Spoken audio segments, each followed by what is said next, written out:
Randy Guijarro was digging through a box of old photos at a Fresno, California junk shop when this one caught his eye. I was like, this guy looks like Billy the Kid. When Randy Guijarro bought 3 old photographs from a memorabilia shop because he thought they looked nice, little did he know that there was much more to the photographs he had purchased. Welcome back to StoryScape. Before we dive into today's video, take a moment to click that like button and subscribe to our channel. Be sure to also hit that notification bell so that you won't miss out on any of our upcoming videos. Randy wasn't a believer in luck. He knew that if you wanted something in life, you had to put in hard work. Randy, who was the youngest in a family of 6, learned this from his parents. He cherished everything he owned. Even as a child, he'd pick up pennies from the street, scraps from the yard, and shiny buttons from corners. He had a fondness for ordinary things, and his mom playfully called him a hoarder when he was just 7. As the years went by, Randy's mom hoped his fascination with collecting junk would fade away. To her surprise, it only got stronger. She was understandably concerned, and it turned out she has good reason to be. Randy's home transformed into a maze of coins, books, comics, statues, paintings, clocks, trading cards, toys, stamps, and jewelry. While his family saw it as a pile of junk, Randy was about to prove them all wrong. He found a way to make a living by selling the treasures he'd gathered over time. Every item he owned had a story. Then he met Linda, and when they decided to live together, he promised to cut back on his collecting habits. However, breaking old habits was tough. One fateful day in 2010, a significant moment awaited Randy while he was in Fresno's Tower District. After meeting a friend for coffee, he found himself passing by Fulton's Folly Antique Collective. He had made a promise to Linda that he wouldn't bring home any more items until he sold what was in their spare bedroom. However, he convinced himself that he'd be in and out of the store in just 10 minutes and decided to step inside. As he explored the aisles of treasures within, Randy felt like he had entered Mary Poppins' magical bag.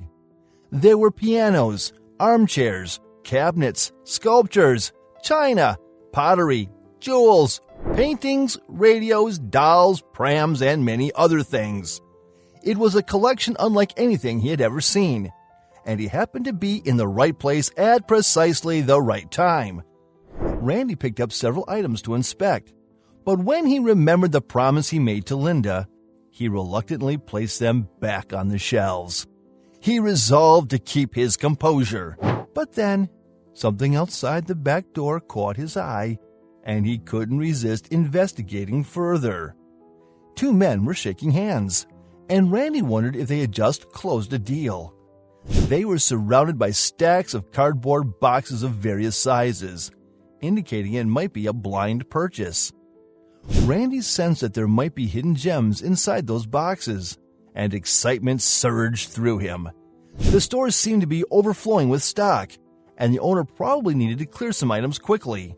The buyers had limited time to inspect the contents before bidding, and Randy couldn't let this opportunity slip away.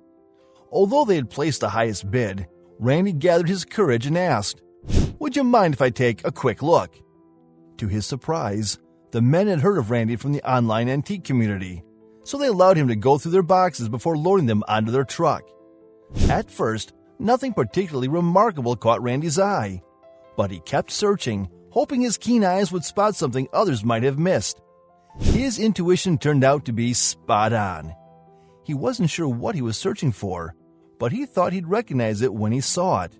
Eventually, he stumbled upon a small cardboard box.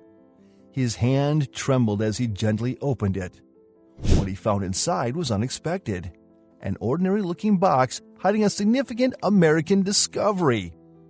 Linda had urged Randy to ease up on collecting antiques, but she couldn't resist a good photograph. Inside the box were 3 old black and white photos. One man seemed vaguely familiar to Randy, but he couldn't quite place him. Time was short, so he decided to buy them. As he reached for his wallet, the movers were finishing up. To his dismay, he only had $2. Fortunately, the men, thinking nothing of old photographs, accepted the small payment and bid him a good day. Little did Randy know that he was about to embark on an incredible journey with his wife. Linda was shocked when Randy showed her the 3 pictures. "How much did you spend on these?" she asked with a puzzled expression. When Randy explained what had happened, Linda took a closer look. She realized the potential value and asked Randy if he recognizes the person in one of the photos. Suddenly, it became clear to Randy, that unmistakable face staring back at him. Linda and Randy decided to consult a local historian to examine the photos. The historian dated the pictures back to the 19th century, which wasn't surprising given their appearance. Then, Linda voiced their daring dream, pointing to the man in the middle of a group playing croquet and whispered, "Billy the Kid." Billy the Kid is a famous name from the American Wild West. He was a wanted man in Arizona involved in many crimes.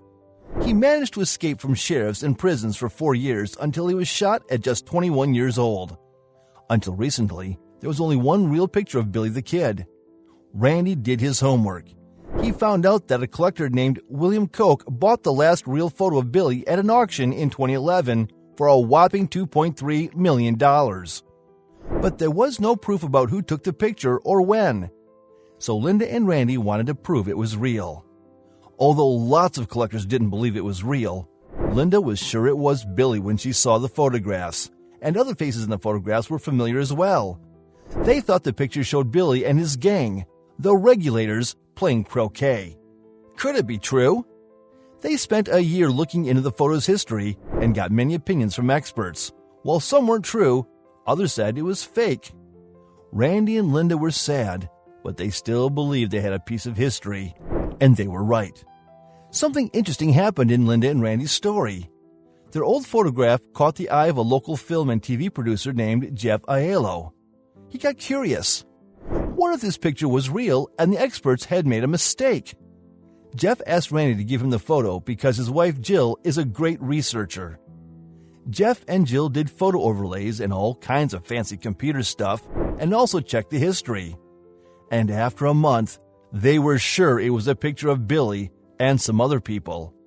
Now they had to prove it to the world. National Geographic took on this big project. They gave Jeff money to do more research and got Kevin Costner as a narrator of the 2-hour special. The documentary, titled Billy the Kid, New Evidence, used facial recognition on Randy's photo and compared it to other pictures of Billy the Kid and his group. It was a good 70% match. They also traced the maker of the croquet set in the photo to figure out the heights of the people. But they needed more proof. So Randy and Linda traveled to all the famous places linked to Billy the Kid. One person in the photo was identified as Sally Chisholm, with an 80% match on facial recognition. Then, they found something amazing in Sally Chisholm's diary. Randy and Linda traveled 10,000 miles across 4 states to prove that their discovery was real. As their money was running low, Randy and Linda hoped their last stop would be in New Mexico. They thought Tunstall's ranch might hold the key. Clues in Sally Chisholm's diary suggested that Billy the Kid and the Regulators had gathered there. But would this be the end of their journey? When they arrived, Randy couldn't believe his eyes. He was sure that Billy the Kid had been here, and he felt vindicated. With the help of geographic mapping, they finally found the exact spot where the photo was taken. Feeling like they had won the battle, they returned to California, but their journey wasn't over. They met Don Kagan, who needed more convincing even after seeing all the evidence. Randy and Linda had spent nearly all their savings and 5 years chasing the ghost of Billy the Kid, but he remained mysterious.